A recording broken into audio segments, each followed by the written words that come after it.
Como decía en la introducción del culto, la dirección de culto, vamos a estar meditando en esta tarde en el pasaje de Romanos, capítulo 8, versículos del 1 al 8.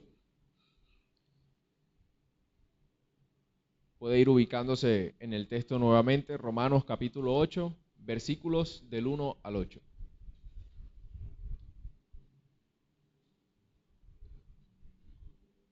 Leeré nuevamente toda esta porción. Dice: Ahora pues, ninguna condenación hay para los que están en Cristo Jesús, los que no andan conforme a la carne, sino conforme al Espíritu. Porque la ley del Espíritu de vida en Cristo Jesús me ha librado de la ley del pecado y de la muerte. Porque lo que era imposible para la ley, por cuanto era débil por la carne, Dios, habiendo enviado a su Hijo en semejanza de carne de pecado y a causa del pecado, condenó al pecado en la carne, para que la justicia de la ley se cumpliese en nosotros, que no andamos conforme a la carne, sino conforme al Espíritu. Porque los que son de la carne piensan en las cosas de la carne, pero los que son del Espíritu en las cosas del Espíritu. Porque el ocuparse de la carne es muerte, pero el ocuparse del Espíritu es vida y paz.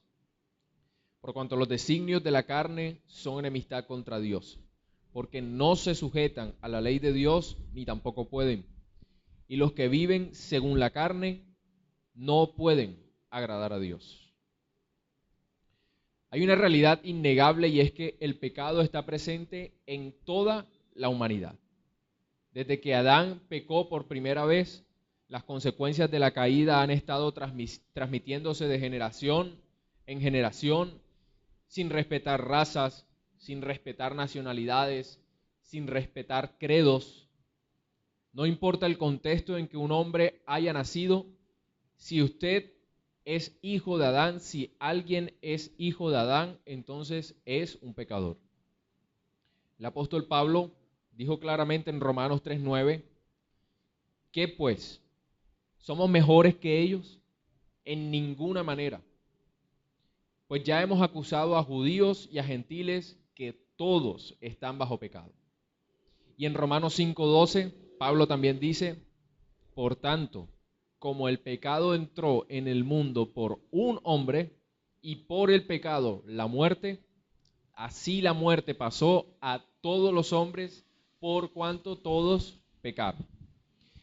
De manera que los que abiertamente se oponen a Dios, los que han sido beneficiados de alguna manera con cierto conocimiento de Dios, en todos ellos está presente el pecado. En todos. Ahora, la presencia del pecado también es una realidad incluso para nosotros los creyentes. Aun cuando es cierto que un creyente procura la santidad, también es cierto que el pecado está presente todavía en los que ya han sido regenerados. De hecho, la lucha del creyente por dar pasos en la vida de santidad es precisamente evidencia de que el pecado todavía sigue presente incluso en alguien en quien mora el Espíritu. El único momento en que un cristiano caminará en santidad sin luchar contra el pecado va a ser en la glorificación. Pero mientras estemos aquí, el pecado va a estar presente también en nosotros los creyentes. En Romanos 7:21, el mismísimo apóstol Pablo, ya regenerado, dice, queriendo yo hacer el bien, hallo esta ley, que el mal está en mí.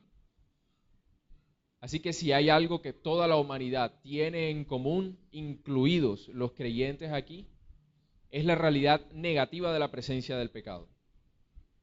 Ahora, si esto es lo que todos tenemos en común, ¿cuáles son las diferencias entonces entre las realidades del mundo no regenerado y las realidades del cuerpo de verdaderos creyentes? ¿Cuál es la diferencia entre las realidades de los impíos y las realidades de un creyente, si ambos tienen en común el pecado? Bueno, la diferencia está en que los regenerados cuentan con ciertas realidades que podríamos llamarlas positivas. todo aquel que está en Cristo es un pecador igual que el resto de personas, pero todo aquel que está en Cristo participa también de realidades positivas en razón a esa unión con Cristo. El título de este sermón precisamente va a ser Los que están en Cristo. Los que están en Cristo. Y estaremos meditando en las realidades positivas de las que participan solo aquellos que están unidos a Cristo por la obra del Espíritu. ¿Cuáles son entonces esas realidades positivas de aquellos que están unidos a Cristo? ¿Cuáles son las realidades positivas de los creyentes? Bueno, en el desarrollo del sermón vamos a estar respondiendo a esta pregunta y lo vamos a hacer a partir de 2 puntos. Veremos que los que están unidos a Cristo son partícipes de 2 tipos de realidades positivas. Unas que vamos a llamar invisibles, realidades positivas invisibles, ese sería el primer punto, y otro tipo de realidades que vamos a llamar visibles, segundo punto. Entonces vamos a ver 2 realidades positivas en los creyentes, realidades de tipo invisible y realidades de tipo visibles. Vamos entonces a ver el primer punto, realidades positivas invisibles. Y podríamos decir que las realidades positivas invisibles a partir de este texto de Romanos 8 son 2. La primera realidad positiva invisible de los que están en Cristo consiste en su libertad de la condena. Pablo dice en el versículo 1, ahora pues ninguna condenación hay para los que están en Cristo Jesús. Aun cuando la presencia del pecado sea una realidad, si nosotros estamos en Cristo, entonces hemos sido libres de la condena. Y no hemos sido libres de parte de la condena, ni tampoco de la gran parte de la condena. Si usted lee bien el texto, dice, ninguna condenación hay. Lo que quiere decir que hemos sido libres de todo tipo de condena, de toda la condena que descansaba sobre nosotros. Y hay una muy buena razón para encontrar consuelo y seguridad en esta realidad de la que nosotros gozamos si es que estamos en Cristo. La realidad de que en Cristo somos libres de toda condenación debe consolar nuestra alma porque la condenación, esa condenación de la que fuimos libres, que descansaba sobre nosotros, era terrible en extremo. Hay sentencias de condena muy terribles que se dictan en tribunales aquí en esta tierra y pudiésemos considerar la cadena perpetua, pena de muerte o cualquier otra condena terrible. Imagínese la peor. Pero ninguna de esas condenas que podrían ejecutarse aquí en la tierra podría compararse con ese peso de aquella condena que descansaba sobre nosotros cuando estábamos sin Cristo. Ahora meditemos también en por qué la condena que descansaba sobre nosotros era la más terrible. ¿Cuáles son las razones por las que esa condena que descansaba sobre nosotros no puede ser ni siquiera comparada con la peor condena que podría pronunciarse en esta tierra? Primeramente, la condena que descansaba sobre nosotros era la más terrible de todas porque nuestra vida sin Cristo era la más terrible de todas. La condena que descansaba sobre nosotros era la más terrible de todas porque antes, cuando estábamos sin Cristo, nuestra vida era la peor de todas. ¿Quieres saber tú, mi hermano, cuán grande era tu condenación? Pues entonces considera la gravedad de los pecados que cometiste antes de venir al Señor. Piensa en tus pecados pasados e incluso piensa en tus pecados presentes y te vas a dar cuenta que tu condena era inmensa. Pablo en su carta a los Colosenses menciona los escandalosos pecados que fueron practicados por sus hermanos antes de que ellos vinieran a los pies del Señor. Y vea cómo inicia la lista. Está en Colosenses capítulo 3, versículos del 5 al 7. Colosenses 3, versículos del 5 al 7.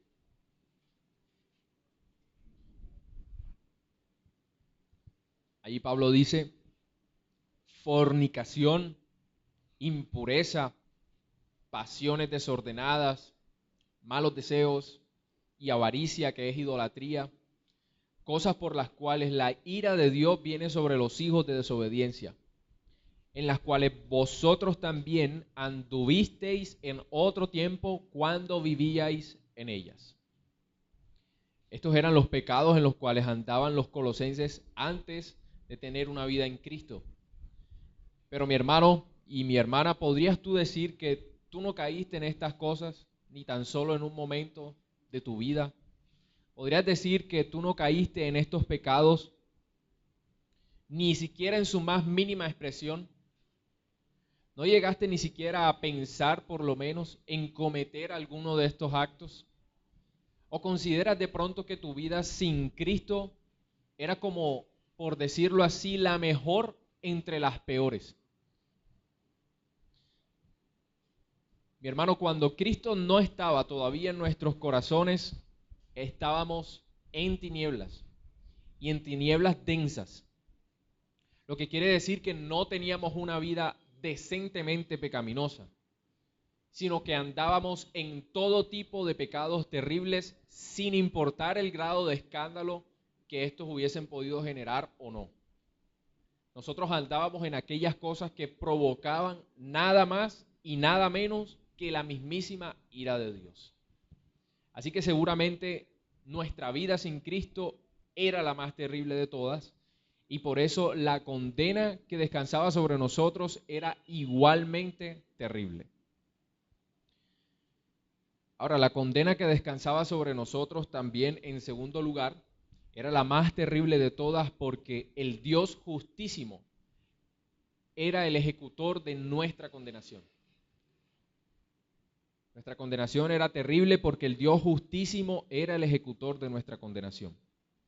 Y esto implica que aquel que se sentaría en su trono para juzgar con perfecta justicia iba a ejecutar nuestra condena, teniendo en cuenta cada pecado en particular que hayamos cometido, y esto es en razón a que su propia justicia exige que ninguna injusticia de nuestra parte sea pasada por alto. Así que Él tendría en cuenta el más mínimo pecado. Él nos iba a juzgar no solo por los pecados que cometimos, sino además por las justicias que no practicamos. Así es como lo presenta el mismo Señor Jesús en el Evangelio de Mateo. Mateo capítulo 25, versículos 41 y 42. Allí el Señor dice: apartaos de mí, malditos, al fuego eterno preparado para el diablo y sus ángeles. Y vea la razón de esta condena. Porque tuve hambre y no me disteis de comer. Tuve sed y no me disteis de beber. La razón de la condena aquí está en lo que ellos no hicieron. Pero el hecho de que Dios sea el ejecutor de la condena también implica que su castigo sea de eterna duración. ¿Y por qué su castigo tiene que ser de eterna duración? Pues porque los pecados que nosotros hemos cometido han sido una ofensa a un Dios que es eterno, a un juez eterno. Como leía hace un momento en Mateo 25, el Señor dice: apartaos de mí, malditos, al fuego eterno. No un fuego temporal, eterno. Y también el hecho de que Dios sea el ejecutor de la condena implica que el castigo sea aplicado sobre el alma, no solamente sobre un cuerpo, sino también sobre el alma misma del hombre. El Señor también dijo en Mateo 10:28: no temáis a los que matan el cuerpo, mas el alma no pueden matar. Temed más bien a aquel, y aquí se está refiriendo por supuesto a Dios, a aquel que puede destruir el alma y el cuerpo en el infierno. Así que la condena que descansaba sobre nosotros cuando aún estábamos sin Cristo en nuestros corazones era la más terrible de todas, porque nuestra vida sin Cristo era terrible, porque el ejecutor de la condena era Dios mismo, el justísimo Dios. Y además, La condena que descansaba sobre nosotros era la más terrible de todas, porque el castigo consiste en ausencia absoluta de todo tipo de bien y en el derramamiento pleno de la ira de Dios. La condena era la más terrible de todas porque el castigo consiste en toda ausencia de bien y en un derramamiento pleno de la ira de Dios. Recuerda al rico en Lucas 16, que él desde su lugar de tormento pidió experimentar cierto alivio con algo que nosotros podríamos considerar como el más mínimo de los bienes en esta tierra. Y esto era lo que rogaba al rico. Lucas 16, 24.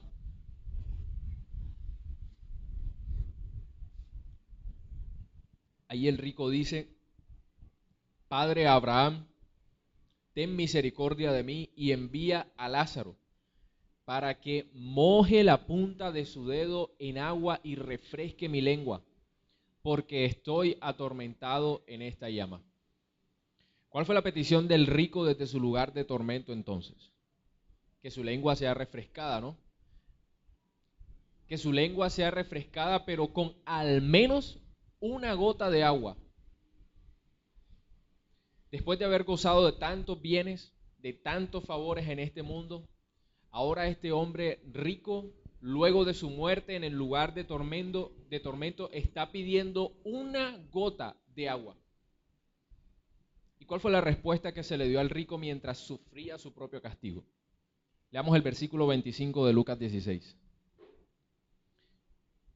Abraham le dijo: Hijo, acuérdate que recibiste tus bienes en tu vida y Lázaro también males, pero ahora este es consolado aquí y tú atormentado.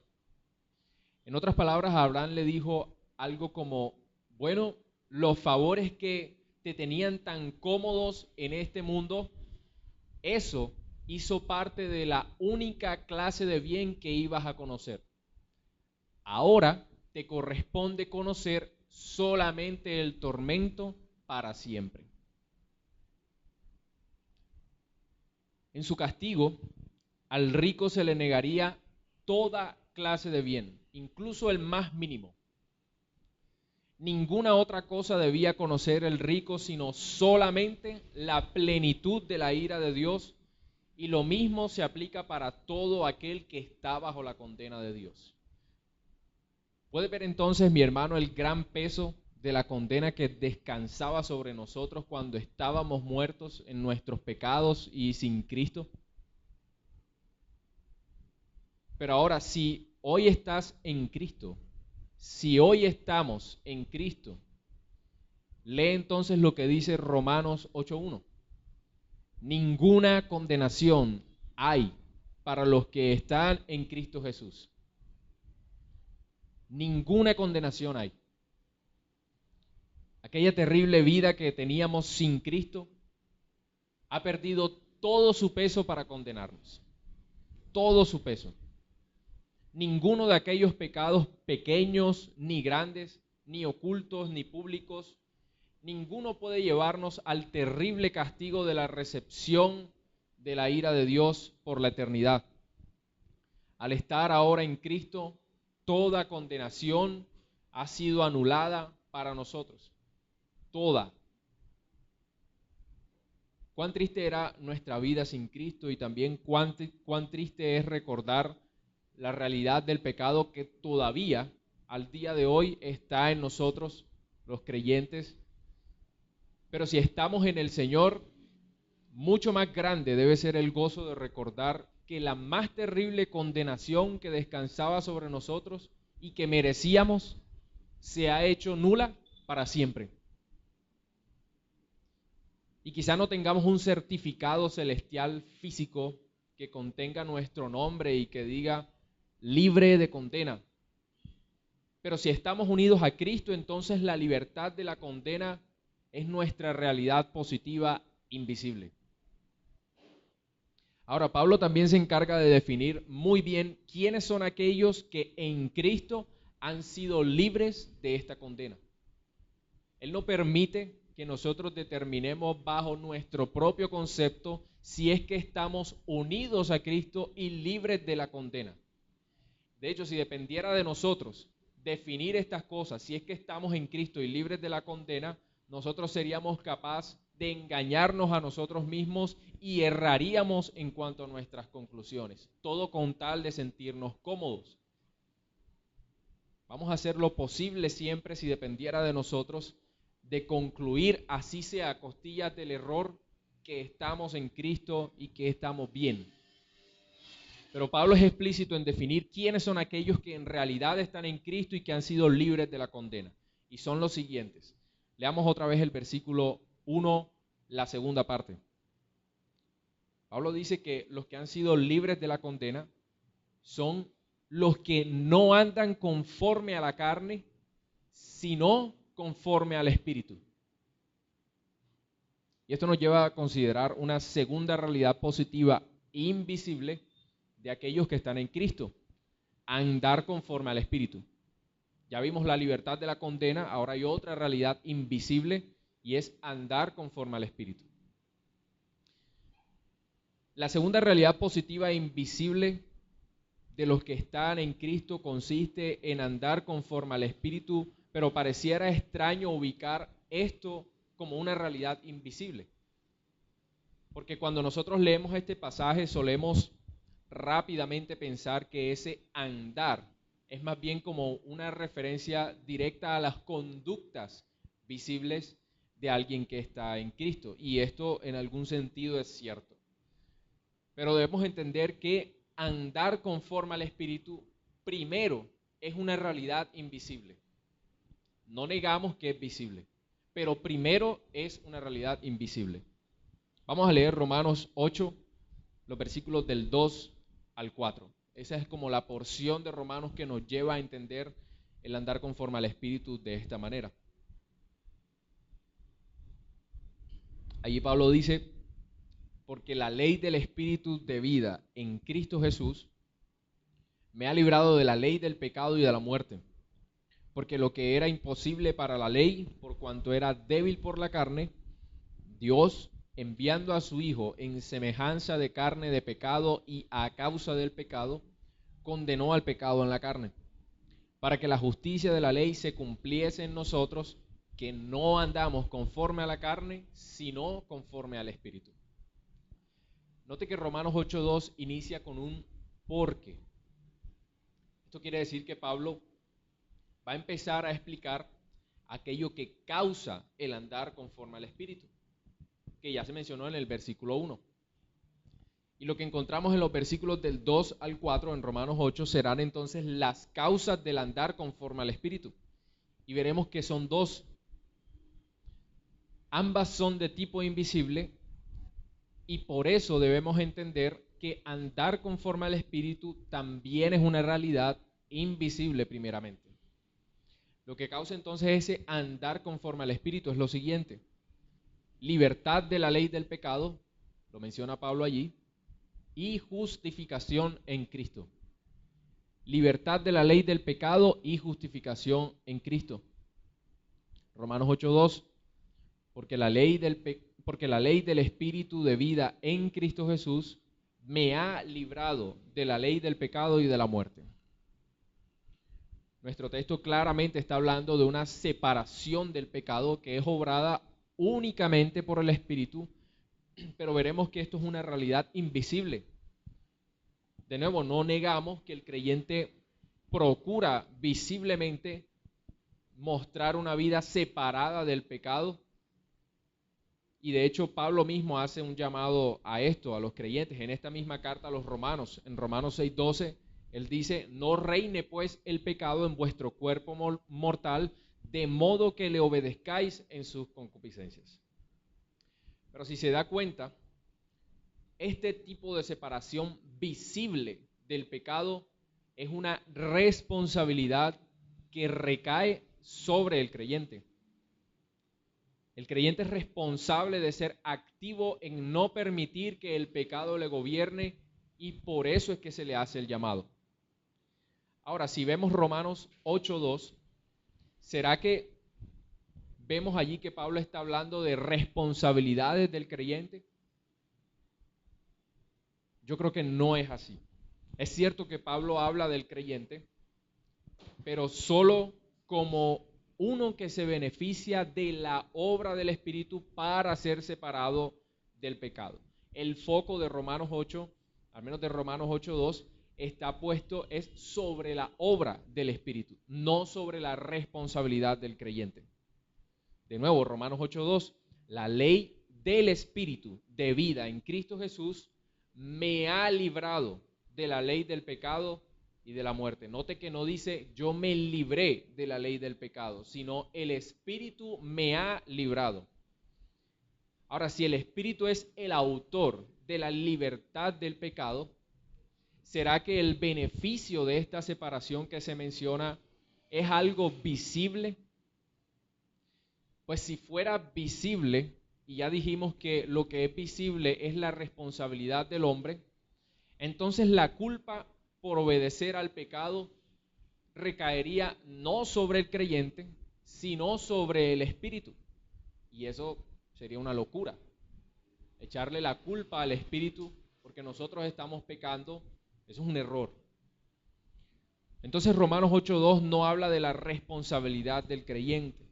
Tampoco está hablando de la separación visible del pecado. Romanos 8:2 está hablando de la separación del pecado, pero obrada únicamente por el Espíritu y recibida pasivamente por el creyente.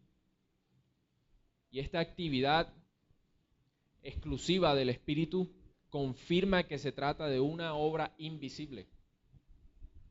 Ahora piense también, ¿en qué sentido se pertenece al pecado? ¿Se pertenece al pecado en un sentido visible solamente?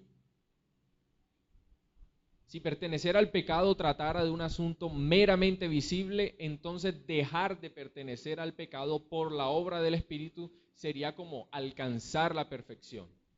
Si lo piensa bien, sería así.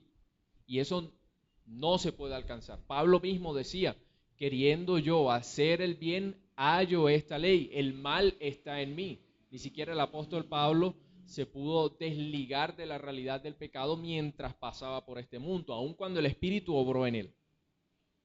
Entonces, pertenecer a la ley del pecado no es algo meramente visible. Estar bajo la ley del pecado es algo invisible primeramente. Es una unión. Cuando Pablo habla del momento en que la humanidad es constituida pecadora, él dice en Romanos 5:19, por la desobediencia de un hombre, los muchos fueron constituidos pecadores.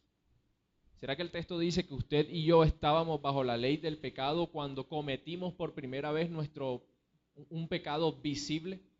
No, dice que estábamos bajo pecado desde antes de que incluso naciéramos, desde el momento de la concepción, desde el momento en que Adán pecó. De ahí en adelante, todo el que nazca nacerá bajo la ley del pecado. Y por eso es que el rey David en el Salmo 51 también dice, he aquí en maldad he sido formado y en pecado me concibió mi madre. Así que la ley del pecado o la unión con el pecado es una realidad invisible, es un asunto invisible. Y la ley o la obra del Espíritu que se menciona aquí también es un asunto primeramente invisible. Ahora, si la libertad del pecado es causada por la obra invisible del Espíritu, entonces andar conforme al Espíritu se trata de algo primeramente invisible.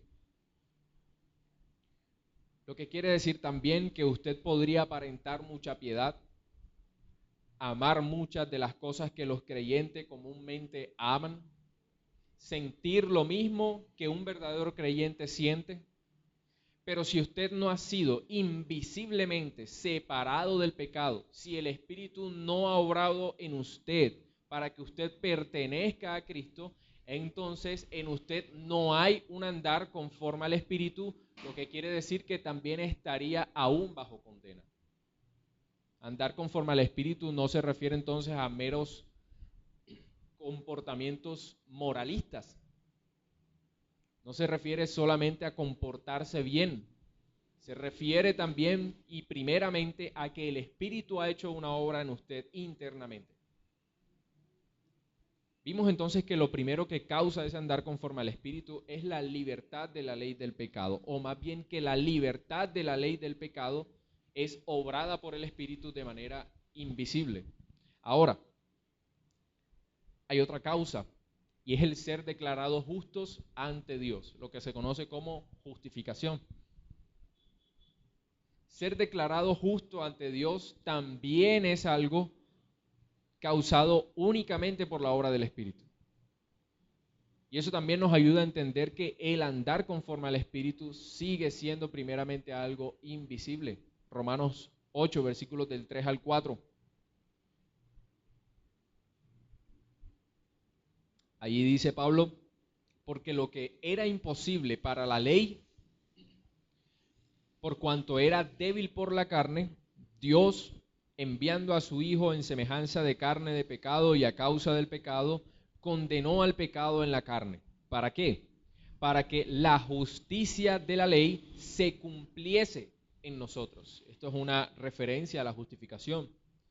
Para que la justicia de la ley se cumpliese en nosotros, que no andamos conforme a la carne, sino conforme al Espíritu.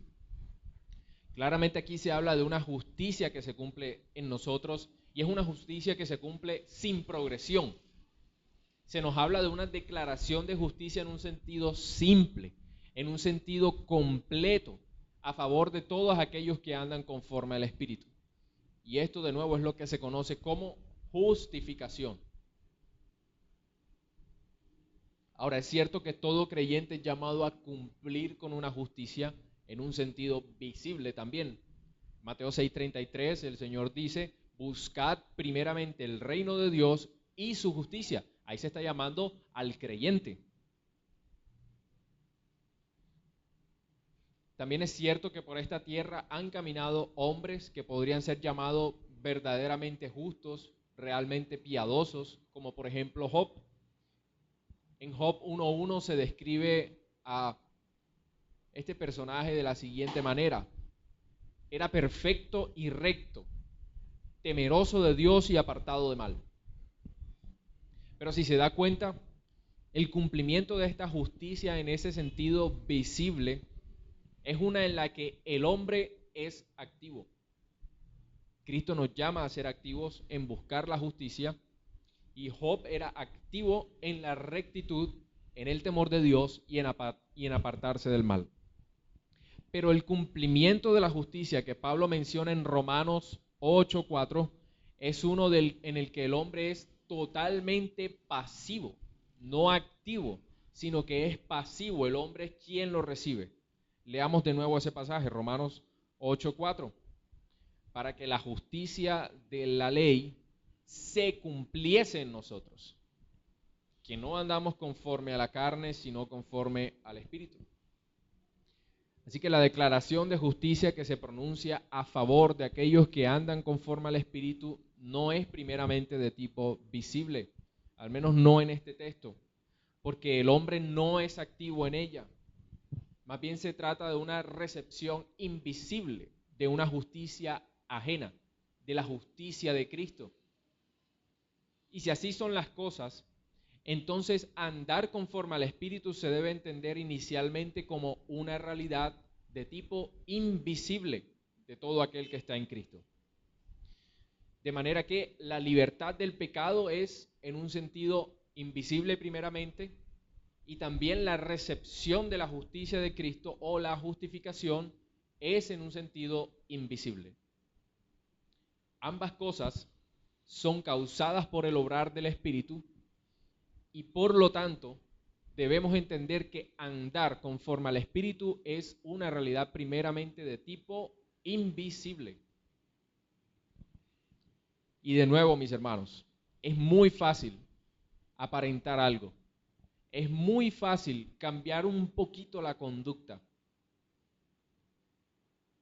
Es muy fácil comportarnos como cristianos e imprimirle a nuestra conducta, a nuestro comportamiento, el título de cristiano. Y es muy fácil confiar en que como andamos como cristianos solo por una mera conducta, entonces confiamos en que nuestra apariencia de piedad nos va a hacer libres de la condena. Pero no habrá un caminar cristiano, no habrá libertad de la condena a menos que en usted se cumpla esta realidad invisible de andar conforme al Espíritu. Si el Espíritu le ha separado de su unión con el pecado y le ha dado la justicia perfecta de Cristo, entonces usted sí podría decir: ninguna condenación hay para mí. Dice Romanos 8:1. Ninguna condenación hay para los que están en Cristo Jesús, los que no andan conforme a la carne, sino conforme al Espíritu.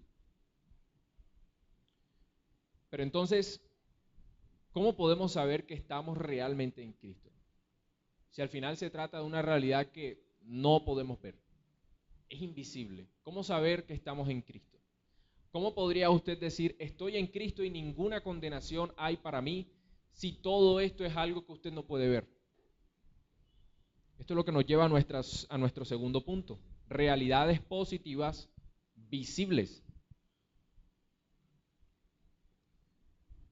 Y esas las vamos a ver en los versículos del 4 al 8, ahí mismo en Romanos 8. Pablo dice, versículo 4: para que la justicia de la ley se cumpliese en nosotros, que no andamos conforme a la carne, sino conforme al Espíritu. Porque los que son de la carne piensan en las cosas de la carne, pero los que son del Espíritu en las cosas del Espíritu. Porque el ocuparse de la carne es muerte, pero el ocuparse del Espíritu es vida y paz. Por cuanto los designios de la carne son enemistad contra Dios, porque no se sujetan a la ley de Dios, ni tampoco pueden. Y los que viven según la carne no pueden agradar a Dios. Realidades de tipo visibles. Y si bien es cierto que una apariencia de piedad no necesariamente implica que estemos en Cristo, también debe decirse que gozar de realidades invisibles en Cristo siempre tendrá su manifestación visible. Gozar de realidades de tipo invisibles en Cristo siempre van a tener su manifestación visible. Es más, toda realidad invisible tendrá su expresión visible. Toda. No importa de qué tipo sea. Por un lado, aquel que invisiblemente sigue unido a su pecado seguirá en una vida de pecado visiblemente hablando. Y lo mismo en caso contrario. Aquel que invisiblemente está ya unido a Cristo, pues seguirá una vida de piedad. Pablo dice, Romanos 8:5, primera parte del versículo 5, los que son de la carne, note ahí está la realidad invisible, son de la carne, piensan, ahora viene lo visible, piensan en las cosas de la carne. Y también dice en la segunda parte de ese versículo 5, los que son del Espíritu, es decir, realidad invisible, en las cosas del Espíritu. Piensan en las cosas del Espíritu, realidad visible. Así que sea cual sea la realidad invisible de alguien, ella siempre se va a manifestar, siempre. Ahora, en cuanto al andar conforme al Espíritu, vemos que su manifestación visible es totalmente opuesta a los que dejan ver visiblemente que siguen unidos al pecado. Los que andan conforme al Espíritu se oponen a los que todavía siguen unidos al pecado. Pablo no usa palabras que den a entender que los que están en Cristo y los que todavía siguen en sus pecados quizá puedan llegar como a confundirse entre sí, como si pudiese haber una especie de neutralidad. Más bien él expresa de una manera simple y directa que toda realidad invisible se va a distinguir. Siempre va a haber una diferencia entre los que están en Cristo y los que no. Quizá algunos puedan aparentar ante los hombres que andan conforme al Espíritu mientras todavía permanecen en unión con el pecado, pero la realidad es que el hipócrita de alguna u otra manera, incluso si usted no lo nota, él seguirá manifestando visiblemente su unión con el pecado. siempre. Y la razón por la que esto es así es por los distintos terrenos en los que estas realidades invisibles se hacen manifiestas o se hacen visibles. Pablo habla de dos terrenos. Él habla del terreno del pensamiento y también habla del terreno de la ocupación. Terreno del pensamiento y terreno de la ocupación. Y lo que estos dos terrenos manifiesten van a marcar la diferencia entre un verdadero creyente y alguien que no lo es. Uno que aparenta andar conforme al Espíritu, pero que en realidad está unido al pecado, solo va a poder camuflarse quizá en el terreno de lo que el ojo humano pueda ver. Pero el que realmente anda conforme al Espíritu, en su sentido primeramente invisible, va a manifestar visiblemente esa realidad en los dos terrenos que acabamos de mencionar, en ambos. Consideremos entonces cada uno de estos terrenos brevemente. Y de paso, espero que esto sirva para que cada uno de nosotros nos examinemos acerca de nuestras realidades invisibles. Terreno del pensamiento, Romanos 8:5. Esto es lo que dice Pablo en cuanto a lo que piensan los que andan en el Espíritu. Dice, los del Espíritu en las cosas del Espíritu. Entonces todo aquel que anda conforme al Espíritu en ese sentido invisible manifestará su realidad en los pensamientos. Y con esto no me estoy refiriendo a algo meramente intelectual. No estoy queriendo decir que el mero trabajo por entender las cosas del Espíritu fuese evidencia de nuestra unión con Cristo, porque si no, entonces, ¿cuántos de los intelectuales, de los teólogos que en realidad son unos hipócritas estarían siendo considerados creyentes? Si ser creyente dependiera de un ejercicio intelectual, entonces cualquiera sería creyente. Más bien, el terreno del pensamiento abarca tanto el intelecto, pero también aquello que va más allá del intelecto. Aquí el término en griego que se utiliza para pensar también se traduce en otras partes como estar mentalmente dispuesto, interesarse por algo, interesarse con intensidad por algo, colocar un afecto sobre algo. Entonces pensar en las cosas del Espíritu no se trata solamente de ser capaz de entender intelectualmente lo que agrada al Señor, sino que también se trata de estar mentalmente dispuestos a amar aquello que agrada al Espíritu. Ahora, los que están en Cristo manifiestan su realidad invisible en el terreno del pensamiento a partir de la diligencia. No crea que si estamos unidos a Cristo, entonces espontáneamente vamos a pensar en las cosas del Espíritu, sin ninguna especie de esfuerzo. Más bien, todos los que estamos en Cristo trabajamos para que nuestros pensamientos estén inclinados hacia las cosas del Espíritu y para que las amemos.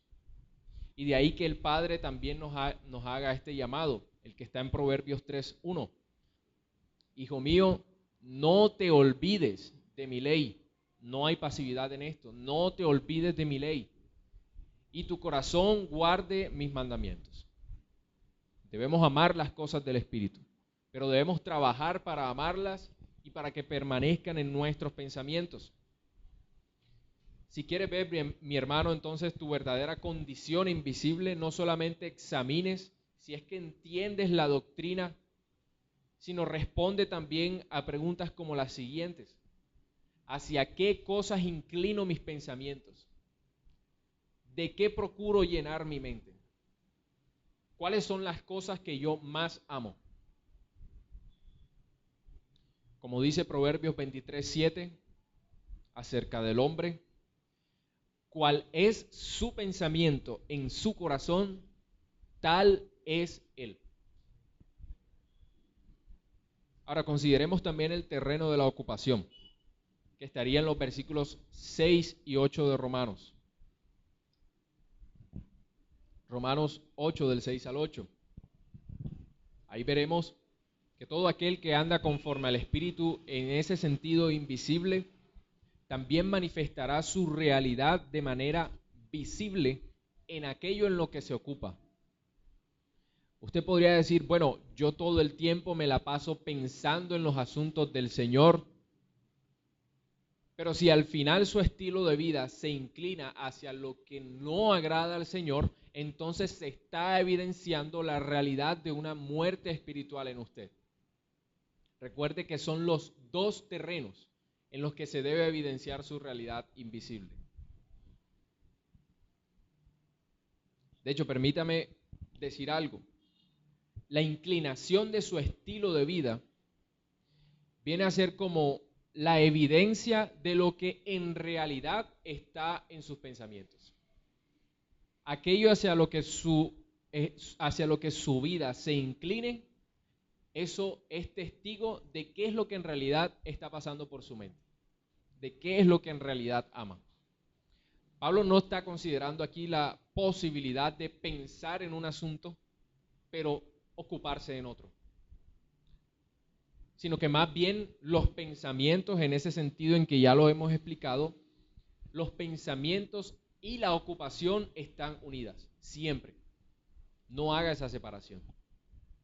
Aquello en lo que usted piense será aquello que moldeará su ocupación.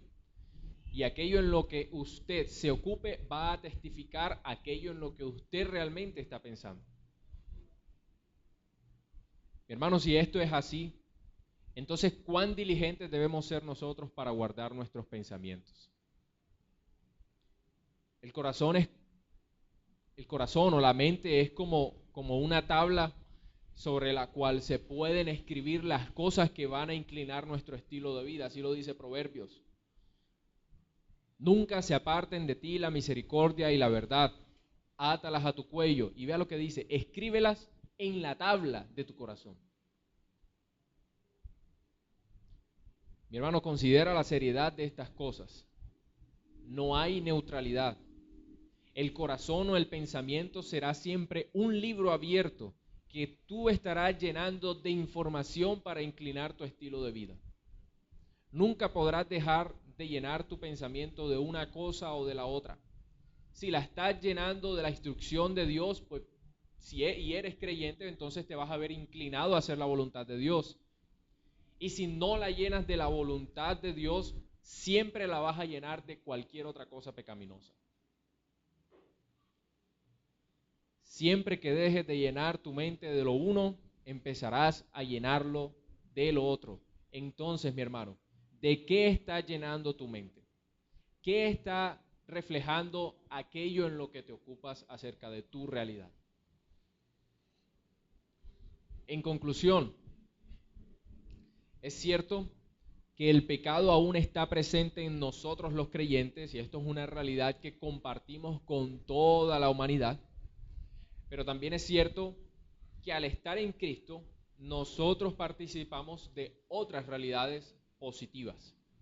Decíamos que eran realidades positivas de tipo invisibles primero, y luego realidades positivas visibles. Mis hermanos, el pecado va a seguir en nosotros y nosotros seguiremos siendo imperfectos. Pero esto no quiere decir que vamos entonces a ignorar las realidades visibles como resultados verdaderos de la obra del Espíritu en nuestros corazones. Las realidades invisibles y las visibles deben ser entonces aquello que nos ayude a nosotros a examinar nuestra realidad. Nuestros sentimientos pueden decir muchas cosas. Incluso podríamos engañarnos por una mera apariencia de piedad, porque venimos a la iglesia, porque cantamos, porque incluso nos gusta leer la Biblia. Pero las realidades invisibles y las visibles de las que acabamos de hablar son realmente el camino más adecuado para que nosotros juzguemos cuál es nuestra condición verdadera. Considera entonces, mi hermano, estas realidades y examínate. Examínate a la luz de la Escritura antes de que sea tarde. Y si a partir de este texto de la Escritura de Romanos 8 has sentido de alguna manera que tu condición quizás sea la de un hipócrita, entonces tu arrepentimiento debe ser pronto. El Señor nos ayude. Vamos a orar.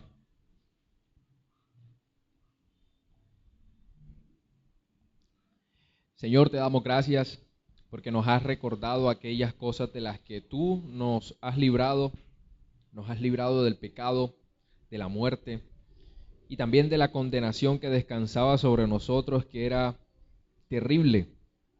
Una condenación que no puede ser comparada con ninguna otra condenación aquí en esta tierra. Te pedimos que nos ayudes a meditar en estas cosas, a hallar seguridad en ti, pero también a seguir examinándonos, a no ser pasivos en cuanto a vivir una vida que te agrade a ti. Ayúdanos, en el nombre de tu Hijo te oramos. Amén.